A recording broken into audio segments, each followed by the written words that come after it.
Mga kagalang-galang na walang galang na mga magnanakaw.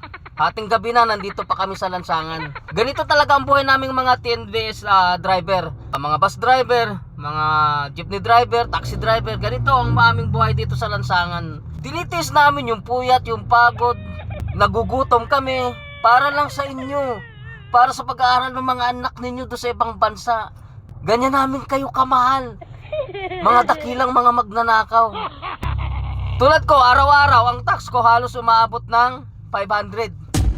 Yan ang ambag ko sa mga pera na ninanakaw nyo, na pinaglalaroan nyo, na pinagpipicture-picturean nyo, di ba? Ang ganda ng trip nyo. Naawa kasi kami sa inyo. Pag wala nang mag-tax, paano yung buhay ng mga anak nyo? Paano ang layo ng mga anak nyo? Paano ang luho ng mga anak nyo? Kawawa naman sila. Ang mga anak namin, ang pagkain, Adidas. Yung katawan ng Adidas nasa mga anak ninyo. Yung mga anak namin nag-aaral sa mga eskwelahan na mainit. Hindi na namin pinapansin yun. Para lang yung mga anak ninyo makapag-aral do sa magagandang eskwelahan, sa eskwelahan ng mga anak ng hari, di ba?